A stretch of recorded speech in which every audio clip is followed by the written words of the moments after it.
जय श्री राधे दोस्तों। सपना मिश्रा मल्टीमीडिया चैनल में एक बार फिर से आप सभी का स्वागत है। तो चलिए आज हम वट सावित्री व्रत की कथा को सुनाएंगे। इसमें जो भी गलतियां होंगी आप लोग क्षमा कीजिएगा। तो ये व्रत जेठ मास की अमावस्या पूर्णिमा तिथि को मनाई जाती है। इस व्रत को उत्तर भारत की सौभाग्यवती महिलाएं करती हैं। भद्र देश के राजा अश्वपति की कोई भी संतान नहीं थी। 18 साल यज्ञ तपस्या आहुति करने के बाद उन्हें एक पुत्री का जन्म हुआ। वो पुत्री बहुत ही खूबसूरत थी। 12 साल बाद वो पुत्री बड़ी हुई और भी ज़्यादा सुंदर हो गई। वो पुत्री उसके योग्य वर ढूंढना मुश्किल हो गया। राजा देश विदेश जाते वर खोजते, फिर भी उसके योग्य वर नहीं मिल रहा था। एक दिन राजा ने व्याकुल होकर कहा, पुत्री तुम ही जाओ और अपने लिए अपना वर ढूंढ कर आओ। ऐसा कहने पर सावित्री ने स्वयं अपना वर ढूंढने चली गई जंगल में। उन्होंने देखा सौलभ देश के राजा के पुत्र सत्यवान जंगल में लकड़ी काट रहे थे। उन्हें देखकर उन पे सावित्री मोहित हो गई तो और मन ही मन उनको अपना वर मान चुकी। फिर वो घर आई और आकर अपने पिताजी से सब बातें कही। पिताजी से जब ये बातें कह रही थी तो उसी समय नारद भगवान भी वहाँ पर उपस्थित थे। नारद भगवान ने ऐसा सुनकर नारद भगवान को बहुत दुख हुआ। नारद भगवान ने कहा, वो सत्यवान हर चीज़ से संपूर्ण हैं, लेकिन उनकी आयु बहुत ही कम है। मात्र 1 वर्ष ही उनकी आयु है। तो उनके पिता ने सावित्री को बहुत समझाया, लेकिन वो पुत्री बोली, पिताजी ब्राह्मण लोग एक ही बार प्रतिज्ञा करते हैं या बेटी का कन्यादान एक ही बार होता है। हम खत एक ही बार लिखते हैं।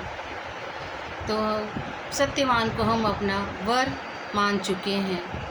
हम भारतीय औरतें एक ही बार अपना वरण करते हैं, तो इसलिए उन्हें छोड़कर हम दूसरा शादी नहीं करेंगे, ऐसा सावित्री ने कहा। फिर सावित्री का शादी धूमधाम से सत्यवान के साथ हुआ। सावित्री अपने घर को गई। उन सावित्री के ससुर जो थे वो अंधे थे। उनके राजपाट किसी ने छीन लिया था। तो वो अपने अंधे सास ससुर की सेवा करने लगी, पति की। ऐसे जैसे समय बीतते हुए जब सत्यवान की मृत्यु की समय निकट आई तो सावित्री बहुत चिंतित रहने लगी। जब अमावस्या के पूर्णिमा तिथि आया तो सावित्री ने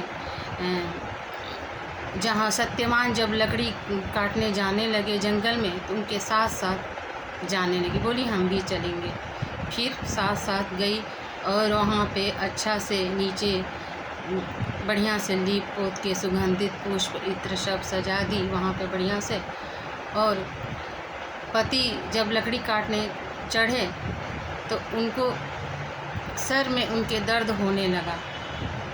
फिर वो नीचे आए और अपने पत्नी के गोद में सर रख कर सो गए। तो उनकी पत्नी ने उनका सर धीरे धीरे सहलाने लगी। उसी समय यमराज आए और सत्यवान के प्राण लेकर जाने लगे। जब सत्यवान के प्राण लेकर जाने लगे सावित्री पीछे पीछे चल दी। कुछ दूर यमराज पहुँचे। पीछे पलट के देखते हमारे पीछे सावित्री आ रही है। तो उन्होंने कहा, पुत्री आप लौट जाओ, ये विधि का विधान है, से इन्हें मैं ले जाऊंगा और तुम लौट जाओ। तो सावित्री ने कहा, नहीं हमें कोई दिक्कत नहीं है अपने पति के साथ ऐसे चलने में, तो कृपया हमें आप ना रोकें। तो उनकी प्रतिव्रता को देखकर यमराज प्रसन्न हुए और कहा, पुत्री आप कोई भी वर मांग लो और लौट जाओ। तो सावित्री ने कहा, यदि आप हम पे प्रसन्न हैं तो ऐसा वर दे कि मेरे ससुर का खोया हुआ राजपाट सब लौट जाए। यमराज ने यो मस्त कहा और आगे चलते बने। उनके ससुर का खोया हुआ राजपाट सब लौट आया। तो फिर जब यमराज आगे आगे चलते, पीछे पीछे सावित्री चलने लगी। फिर यमराज पीछे पलट के देखते हैं कि सावित्री फिर से आ रही हैं। तो उन्होंने कहा, पुत्री लौट जाओ, मैं एक बार और मांग लो और चली जाओ। तो सावित्री ने कहा, अगर आप हम पे प्रसन्न हैं तो मेरे ससुर का आँख खोया हुआ उन्हें नेत्रदान दे दे। तो यमराज जी ने कहा, यूँ मस्त। तो उनके सास ससुर के आँख आ गए और फिर यमराज जी चलने लगे। फिर भी सावित्री पीछे पीछे पीछे चलने लगी। कुछ देर पहुँचे यमराज, फिर पलट कर कहा, बेटी तुम लौट जाओ। सावित्री ने कहा, हमें कोई आपत्ति नहीं है इनके पीछे चलने में, तो आप हमें चलने दें। तो सत्यवान ने कहा, अच्छा लास्ट बार और मांग लो और लौट जाओ। सावित्री ने कहा, अगर आप हम पे प्रसन्न हैं तो ऐसा दे कि मैं 100 पुत्रों की माँ हूँ और सौभाग्यवती हूँ। यमराज ने यो मस्त कहा, बोले ऐसा ही हो। फिर यमराज चलने लगे। फिर सावित्री पीछे पीछे चलने लगी। फिर यमराज ने कहा, बेटी अब तो लौट जाओ। तो सावित्री ने कहा, यमराज जी मैं तो एक पतिव्रता पत्नी हूँ, अगर आप चले गए मेरे पति को लेके तो मैं सौभाग्यवती कैसे रहूँगी और मेरे 100 पुत्र कैसे होंगे। ऐसा कहा तो यमराज ने उस सत्यवान को यानी उनके पति के प्राण को लौटा दिया। और फिर सावित्री खुशी खुशी अपने सास ससुर के साथ उनके घर में रहने लगी, 100 पुत्रों की माँ बनी और सुख शांति से रहने लगी। तो एक बार फिर से प्रेम से बोलिए, सावित्री माता की जय और राधा रानी सरकार की जय। जय श्री राधे।